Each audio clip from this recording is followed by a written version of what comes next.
你好，我係顧嘉欣，我係和諧空間同埋品牌和之光同和之氣嘅創辦人。我哋嘅願望好簡單，就係想令大家活得更健康，健康嘅人更加有活力，而有病嘅人或者長期病患嘅人會幫到佢舒緩啲症狀，等佢冇咁辛苦啦。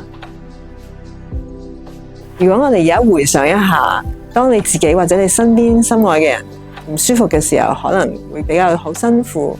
呢個時候，可能你最想發生嘅嘢就係有一樣簡單安全嘅工具或者方法，可以幫佢舒緩一下佢嘅症狀，冇咁辛苦嘅。咁對我嚟講，氫氣治療同埋紅光療法咧，呢樣嘢淨係好似呢個簡單方便易用嘅工具咁，可以幫到我或者唔舒服嘅人去舒緩好多佢嘅症狀，等佢舒服啲、開心啲，冇咁辛苦。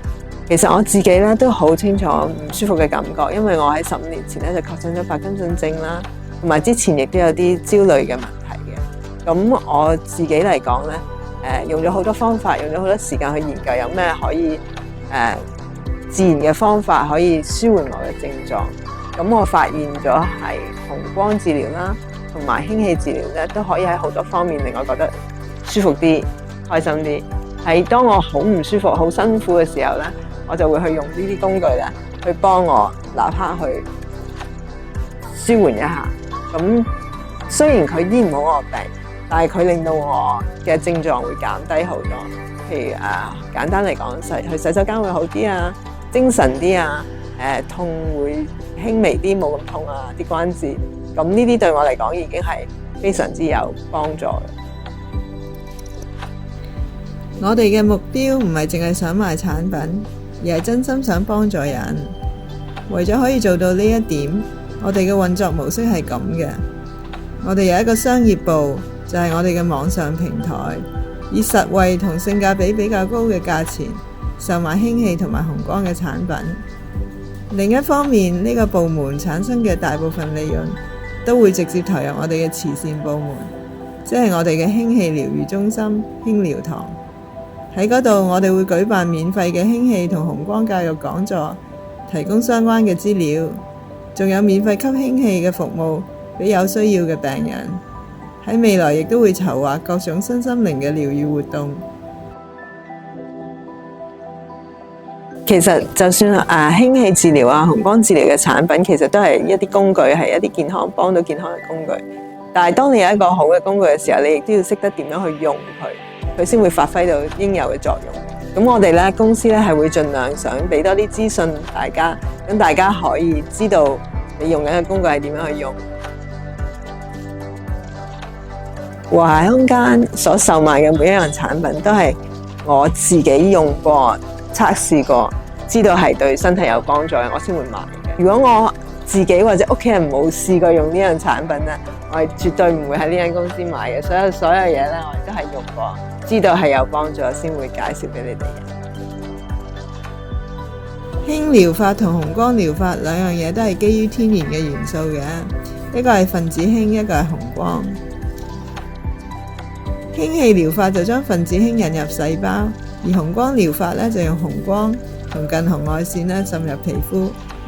兩樣嘢夾埋一齊用，相輔相成，效果更加好，令我哋嘅能量流轉得更順暢啦，身體嘅自我修復能力提升啦，成個人都會精神煥發。照完紅光15分鐘冇咁痛，即刻係冇咁痛，同埋真係有效。你知唔知？我真係講嘅真係咁急嘅時間，真係有效。所以咧，我真係覺得呢啲嘢係寶貝嚟。This actually definitely helps increase my blood circulation and can relax my muscle and boost recovery. 氫最大嘅用途係咩啊？中和過多嘅自由基，能夠減少體內自由基，自然咧就可以抑制發炎啊！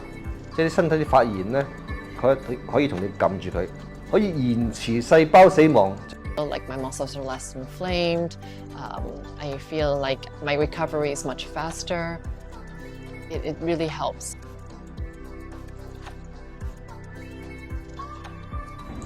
I have two different mats. This one I use for smaller aches. It's easier to carry around. 我用呢個氫機咧已經有1年對我平時醫治嗰啲患疾嘅病人咧係非常之有用嘅，糖尿病啊、中風啊、失眠啊、血壓高啊、心臟病啊、皮膚病、濕疹之類都有明顯嘅功效嘅。呢部機真係幫助我呢個化療期間嘅副作用嘅出現係減少。So grateful for this machine. My whole family, we're like basically rotating it through and everyone's sharing it.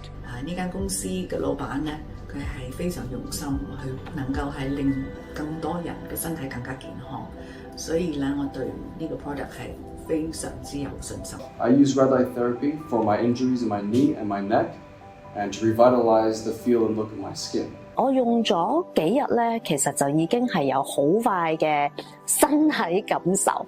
我每一日其實會聞2至3個鐘嘅夜晚，好神奇。即係聞咗呢一個機，第二朝早就真係即刻排便排得好好。化療嗰段時間就係真係要靠呢一支水，同埋呢一個係令到我減低咗所有嘅 side effect 咯。我的頭腦越來越快，想東西越來越精明，還有我的精神狀態越來越好。